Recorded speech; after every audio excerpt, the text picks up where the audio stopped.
welcome back to Kim Reads.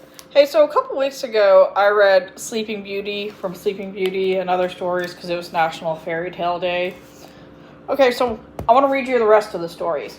So this one is The Elves and the Shoemaker from the Brothers Grimm. There was once a shoemaker who, though no fault of his own, became so poor he had nothing left but just enough leather to make one pair of shoes. He cut out the shoes that night, so as to set up work upon them the next morning. And, as he had a good conscience, he laid himself quietly down in his bed, then fell asleep. In the morning, after he had said his prayers and was going to get to work, he found a pair of shoes made and finished, and standing on the table.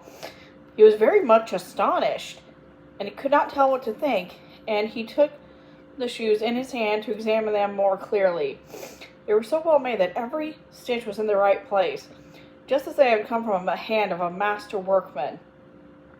Soon after, a purchaser entered, and as the shoes fitted him very well, he gave more than the usual price for them,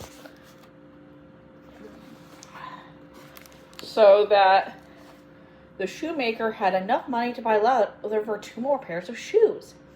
He cut them out at night and intended to set and work them more with a fresh spirit, but that was not to be. For when he got out, they were already finished, and a customer even gave him so much money that he was able to buy leather enough for 4 new pairs.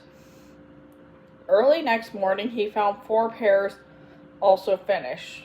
And so, as always happened, whenever he cut the evening, was worked by in the morning, so that he was making a good living, and in the end became very well to do.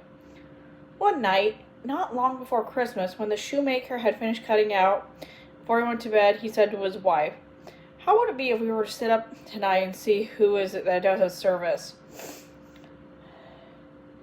His wife agreed and set a light to burn. Then they both hid in the corner of a room behind some coats that were hanging up, and they began to watch. As soon as it was midnight, they saw come in 2 neatly formed little men, who seated themselves before the shoemaker's table, and took to work that was already prepared and began to stitch, pierce, and to hammer so cleverly and quickly that the shoemaker's eyes could scarcely follow them.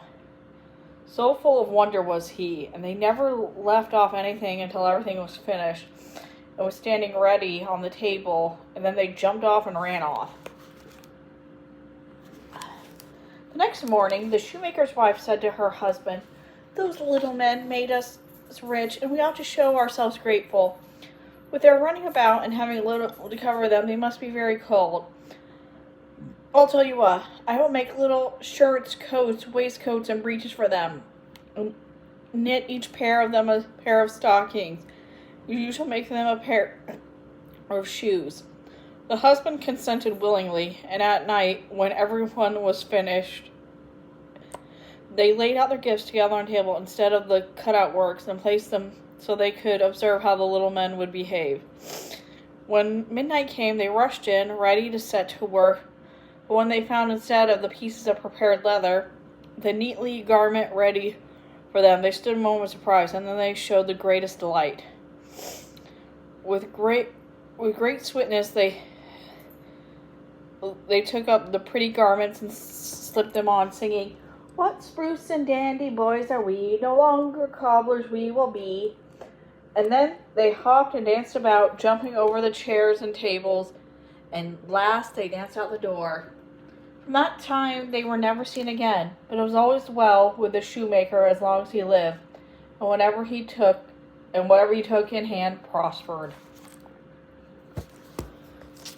And that's the end of that one. Thank you. Bye.